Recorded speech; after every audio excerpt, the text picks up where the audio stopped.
Seagulls are symbols of versatility and freedom in traditional Native American cultures. Among the most tenacious and clever foragers on the planet, the seagull belongs to a family of birds that lives near the coast. There are more than 50 documented species found all over the world. The most common species you're probably familiar with are the European herring gull and the American herring gull, but there's plenty of diversity across the entire family. This video will cover some interesting facts about the appearance, behavior, and diet of the seagull. The seagull is considered to be among the most intelligent birds in the world. Some gulls will drop a mollusk shell onto a rock to break it open. Others have been observed baiting fish with bread. One of the most amazing facts is that they can remember new foraging strategies and pass them down to the next generation of gulls. Unlike most animals, the seagull can drink both freshwater and saltwater.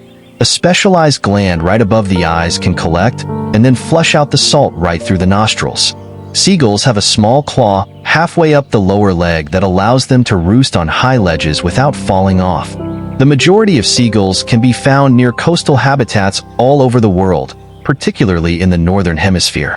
Some gulls will travel far inland in the non-breeding season, but otherwise, they stick close to the ocean habitats. Seagulls are found on every continent in the world, including the Antarctica and the Arctic. They generally prefer coastal plains and often form large colonies on small islands near the coastline. They are less fond of tropical regions, but can be found there as well. The biggest influence on their distribution is the availability of food. Seagulls are opportunistic and will follow their food source. As a result, human fishing endeavors play a big part in their distribution and population density. Most seagulls build their nest in a hollow depression on the ground, and sometimes cliffs, out of vegetation, feathers, rope, and even plastic. The nest is usually located next to a rock, log, or bush to protect it from predators. Gulls belong to a large family of seabirds known as Liridae. This vast collective consists of 22 genera and 100 species and also includes kittiwakes, terns, and skimmers. Before the Cretaceous period, i.e., between 66 to 145 million years ago, the Liridae was part of the family that would give rise to auks and skuas. As a result, gulls are their distant relatives, even though the Liridae went on to separate from that branch during the Cretaceous.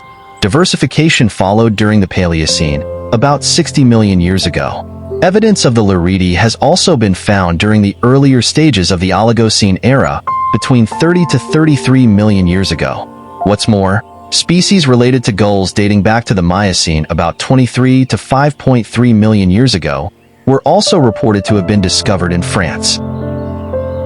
Seagulls are fairly easy to identify from their big, bulky bodies, sinewy legs, long wings, and stout bills, which end in a hook. Their bodies are normally covered in white, gray, and sometimes even black plumage, but the color of the head can vary by species. While the American and European herring gulls sport white heads, several species, including the Franklin's gull, the little gull, and the swallow-tailed gull, have black heads instead.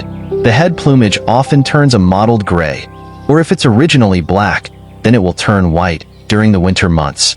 Seagulls can measure anywhere between 11 to 30 inches from head to tail, depending on the species. Seagulls live in loose, scattered colonies along the coast. The colony can consist of anywhere between just a few pairs and many thousands of birds. Breeding pairs mostly stick to their own territory and defend it against intruders, but they do gather together to hunt and forage for food. Foraging trips are a raucous affair of constant motion and noise.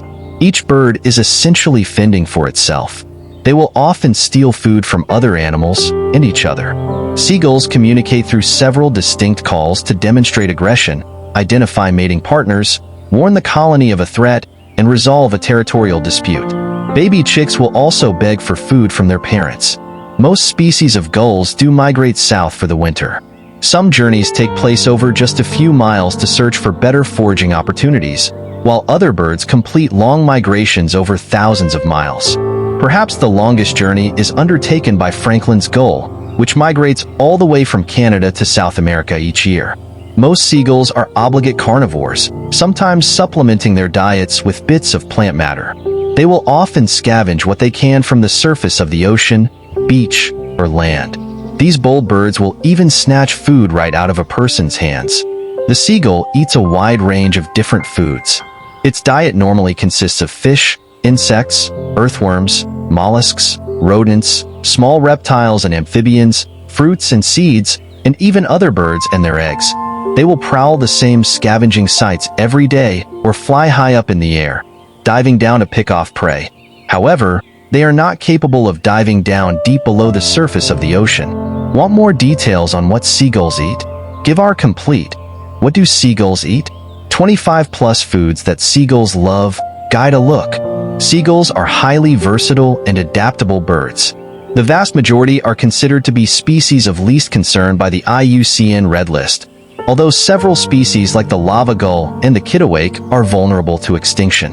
Climate change, pollution, loss of coastal habitat, overfishing, and deliberate hunting may be responsible for a downward trend in numbers. The seagull's reproductive season usually occurs in the early springtime after returning to the same site from the annual migration. They do show a tendency to take the same mate for life and may strengthen their bond through mutual feeding exercises. After mating, the female lays a clutch of up to 3 eggs per year. The parents will take turns incubating the egg for about a month, while the other parent hunts for food. The parents will continue feeding the baby chicks until they've obtained their full flight feathers a month or 2 after hatching. Many juveniles have a mottled brown appearance compared with the more solid colors of the adult plumage. It usually takes a few years to obtain full sexual maturity. Many species can live up to 30 years old. The oldest documented specimen was a 49-year-old white-headed gull. Seagull populations show an unfortunate downward trend in numbers. The American herring gull has an estimated population of some 246,000 breeding pairs, which is actually down from its peak. It's estimated that numbers fell some 83% between 1966 and 2015. Altogether, millions of gulls can be found worldwide.